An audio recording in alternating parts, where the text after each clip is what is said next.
20 minute 20 ખબરમાં સૌથી પહેલા વાત કરીએ એસટીના કર્મચારીઓની હડતાળની।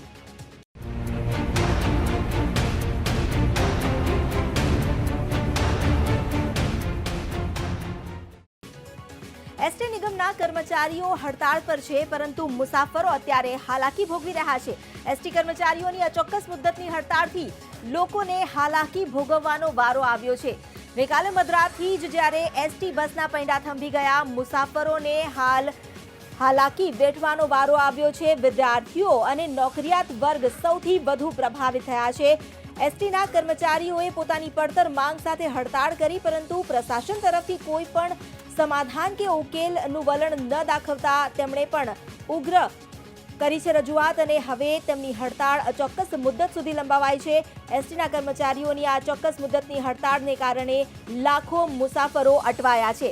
અમારી સાથે જોડાઈ ગયા છે અમદાવાદથી અર્પિત દરજી। તેમની પાસેથી જાણકારી મેળવીએ કે મુસાફરોને કેવી હાલાકી થઈ રહી છે।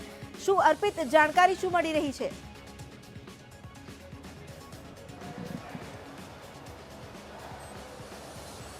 હાલ તો કોઈ નિવેડો આવે તેવી શક્યતા લાગી નથી રહી, કારણ કે જે રીતે ગઈકાલે બેઠકોનો દોર ચાલ્યો હતો અને તેમાં કોઈ નક્કર પરિણામ નથી આવ્યું, જેના કારણે 24 કલાકથી ઉપરાંત સમય થવા આવ્યો। અને આપ જોઈ રહ્યા છો આજ એ જ ગીતા મંદિર બસ સ્ટેન્ડ છે કે જ્યાંથી રાજ્યભરમાંથી લોકો આવતા હોય છે અને ભીડ જોવા મળતી હોય છે, પરંતુ હાલ આ પ્રકારે કોઈ પણ સ્થિતિ જોવા નથી મળી રહી।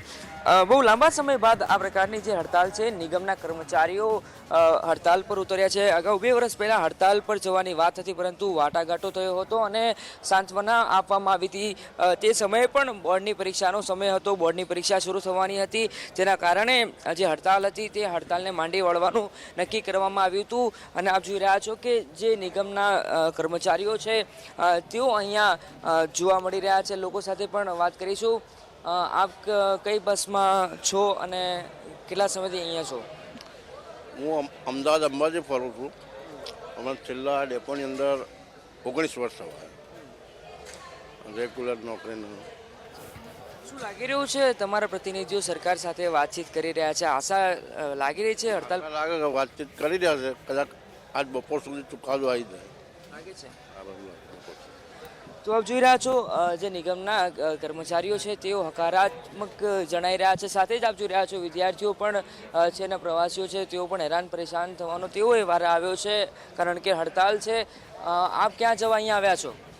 અમારે જામજોધપુર જવું છે, પણ એસટીની હડતાલ છે, સરકાર કાંઈ કરતી નથી, એટલે ખૂબ મુશ્કેલીઓ જણાય છે।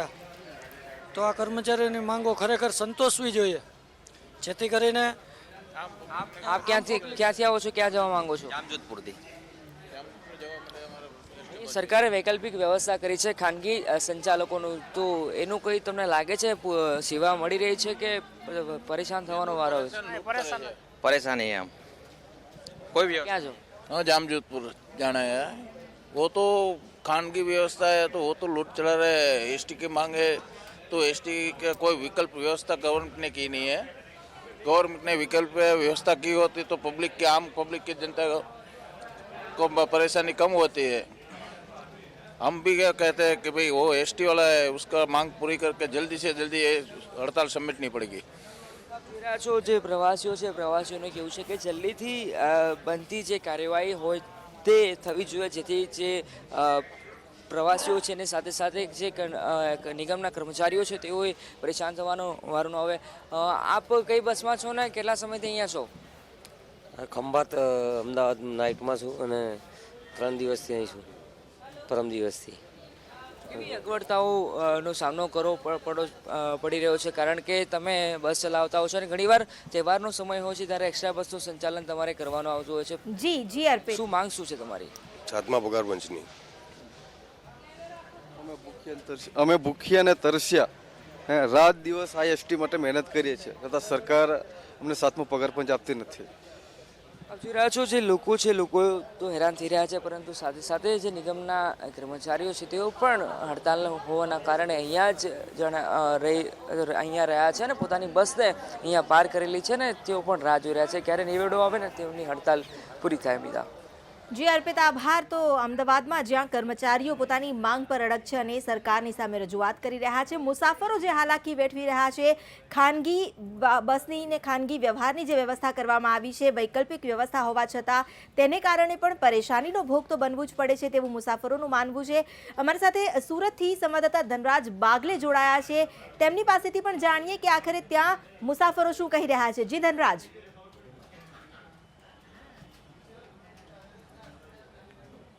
જી બિલકુલ, હડતાલનો બીજો દિવસ છે ત્યારે આજે પણ હડતાલ રાબેતા મુજબ ચાલુ છે. દ્રશ્યો સીધા જોઈ શકો છો, સુરત બસ સ્ટેન્ડનો આ નજારો છે. આજે પણ મુસાફરોને ખબર નથી કે એસટી હડતાલ રાબેતા મુજબ ચાલુ છે. જોકે મોટી સંખ્યામાં લોકો અહીં આવી રહ્યા છે અને બસની રાહ જોઈને તેઓ અહીંથી જતા રહે છે.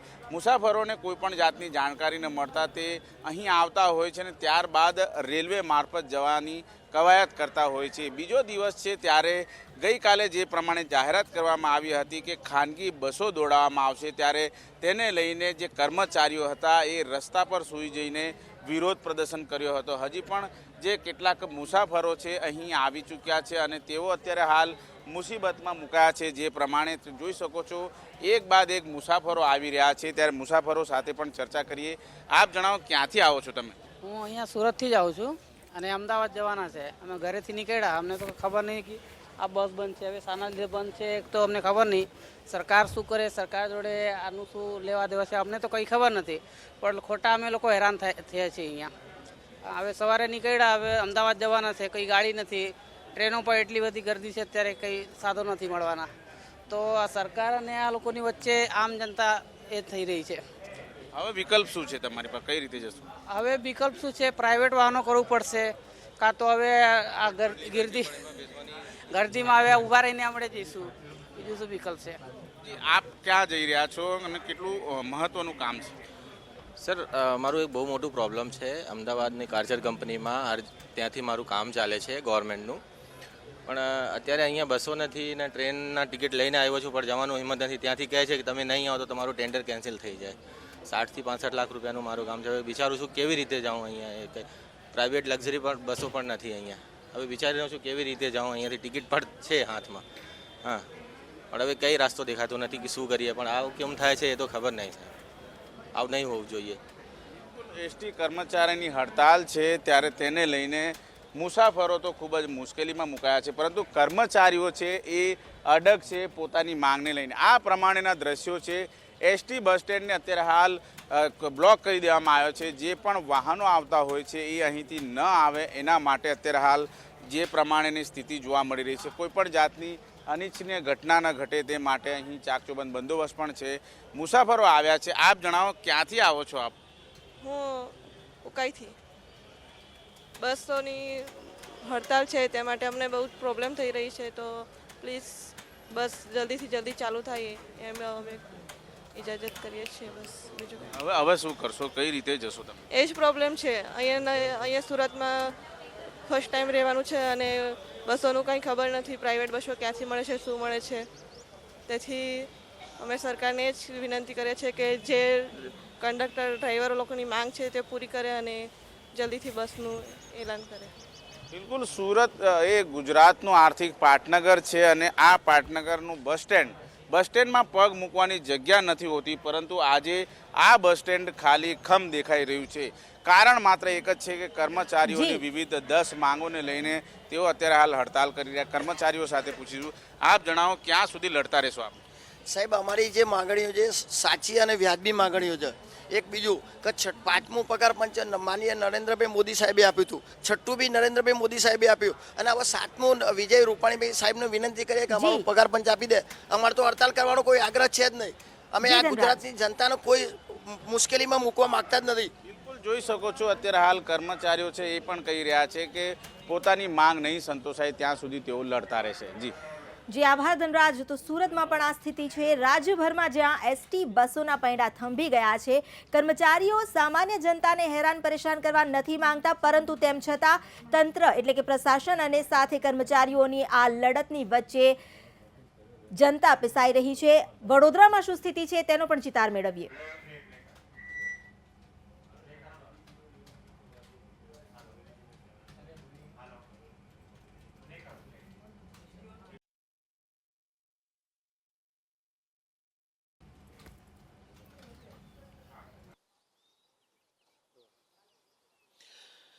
એસટી કર્મચારીઓની આજે રાજ્યવ્યાપી આંદોલનનો આજે બીજો દિવસ છે અને વડોદરામાં આપ જોઈ શકો છો કે જે રીતે અહીંયા તમામ બસોના પૈડા થંભી ગયા છે.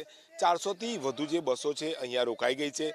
ગઈકાલે એક દિવસની માસ સીએલ પર તેઓ હતા, પરંતુ તેમની જે માંગ માનવામાં નથી આવી ને જેને લઈને અલ્ટિમેટમ હતું કે તે લોકો અચોક્કસની મુદતમાં જશે, અચોક્કસ મુદતની હડતાલમાં જશે. અને અત્યારે આપણે વડોદરાના બસ સ્ટેશન પર છીએ. આપ જોઈ શકો છો કે અહીંયા બસ સ્ટેશન ઉપર અહીંયા બિલકુલ સન્નાટો છે, કેમ કે જે મુખ્ય દ્વાર છે ત્યાં સિક્યુરિટી ગાર્ડ ગોઠવી દેવામાં આવ્યા છે. કોઈ પણ મુસાફરોને અંદર પ્રવેશ આપવામાં આવ્યો નથી. ત્યારે અહીંયા જે આપ જોઈ શકો છો કે જે તમામ કર્મચારીઓ છે તેમની માંગ ઉપર અડગ છે. ગઈકાલે તેમની માંગ હતી, માંગ નહીં સંતોષાતા તેઓ અચોક્કસની મુદત પર છે. અહીંયા વાત કરવાની કોશિશ કરીશું. શું કહેશો, શું માંગ છે? ગઈકાલનો એક દિવસ સીએલ પર હતા, હવે વધુ હડતાલ કેમ? અમારી મુખ્યત્વે 13 માંગણીઓ નહીં સંતોષતા સરકાર તરફથી, વહીવટ તરફથી અમને સહકાર મળ્યો નથી. એ માટે અમે કાલ રાતથી જ અચોક્કસ મુદતની હડતાલ જાહેર કરી દીધેલી છે. જેમ પ્રાઇવેટ ઓપરેટર કલેક્ટરના આદેશ મુજબ પ્રાઇવેટ ઓપરેટરોને જે લાવવાની વાત કરી હતી તેમાં પણ ખાનગી ઓપરેટરોએ એમને સપોર્ટ કર્યો નથી અને સપોર્ટ માત્ર ને માત્ર સરકારના અમારા એસટીના કર્મચારીઓને કરેલો છે. બીજું ખાસ એવું જાણો કે વિદ્યાર્થી સંઘનો પણ ટેકો કાલે જાહેર થઈ ગયેલો છે. વિદ્યાર્થીઓ પણ માંગ કરી છે કે એસટીના પ્રશ્નો તાત્કાલિક ઉકેલો, નહીં તો અમે પણ 2-3 દિવસ પછી આમંત્રણ ઉપવાસ પર એમની જોડે બેસી જઈશું એવી અમારી જોડે સાફ વાત કરી છે. અને અમારો કોઈ નિકાલ નહીં આવે અને અમને કોઈ સરકાર બોલાવવા નહીં આવે તો અમે આ અચોક્કસ મુદત 10 દિવસ હોય કે 20 દિવસ હોય અમે એના માટે મૂડમાં જ છે. ચોક્કસ ચાલુ રાખશે. નીતિન પટેલે ગઈકાલે વિધાનસભામાં કહ્યું છે કે 7મા પગાર પંચ સિવાયની જે માંગો છે તે મામલે વિચારાશે. શું કહેશો? મુખ્ય માંગ તમારી 7મા પગાર પંચની હતી. જે દેશનો રાજા વેપારી બને એની પ્રજા ભિખારી બને, આ બહુ જૂની વાત છે. અને આપણા દેશનો રાજા વેપારીકરણ કરી રહ્યો છે. દેશની પ્રજાની સુખાકારી માટે જ્યારે દેશની પ્રજાને સેવા આપવાનું કાર્ય કરી રહ્યા છે એવા કર્મચારીઓની સાથે અન્યાય કરીને એમની નૈતિક માંગણી ના સંતોષીને દેશની પ્રજા સાથે દ્રોહ કરી રહ્યો છે. રાષ્ટ્રહિતની વાત કરી અને પ્રજાનું શોષણ કરવાની નીતિ અખ્તિયાર કરવાવાળી આ સરકાર એ વાત સમજી લે કે આ પ્રજા એમનાથી વિમુક્ત થઈ જશે તો કાલે ફરીથી એમણે જે પોઝિશનમાં હતા એ જ પોઝિશનમાં આવી જવાની સ્થિતિ સર્જાશે. આવી સ્થિતિ ના સર્જાય, રાષ્ટ્રહિતનું કલ્યાણ થાય અને લોકોને પ્રજાકીય સુખાકારી મળી રહે એ માટે જે મૂળ જવાબદારી છે એમની એ નિભાવે. પરિવહનની સેવા એવી છે કે દેશના ખૂણે ખૂણાનો નાગરિક, એક નાનામાં નાના ગામ સુધીની સેવા પ્રોવાઈડ કરતા આ કર્મચારીઓ દિવસ રાત જોયા વગર મહેનત કરે છે અને એમની મહેનતના ફળરૂપે આખા રાષ્ટ્રની અંદર સુખાકારી સંપન્ન થાય છે. અને એના કારણે જ આ રાષ્ટ્રની છેલ્લો સવાલ પૂછવા માંગીશ કે અન્ય માંગણીઓ સ્વીકારવાની વાત થઈ રહી છે, 7મા પગાર પંચની નહીં સ્વીકારાય, બિલકુલ નીતિન પટેલે કહ્યું છે. શું કહેશો? અમે સરકારને છેલ્લા 2 વર્ષથી 7મા પગાર પંચ માટેની વાત કરી રહ્યા છે. ગુજરાતના તમામ બોર્ડ નિગમને આપી દેવામાં આવેલું છે. માત્ર ને માત્ર ઓરમાયું વર્તન એસટી તરફથી જ રાખવામાં આવેલું છે. અમારી માંગણી 7મું પગાર પંચ અને બીજા અન્ય પ્રશ્નો નહીં અમને આપવામાં આવે તો અમે સખતમાં સખત આંદોલન છેડીશું, જેની મુસાફર જનતાને અમે વાત કરીએ અને જણાવીએ છીએ. અહીંયા જે રીતે વડોદરાની અંદર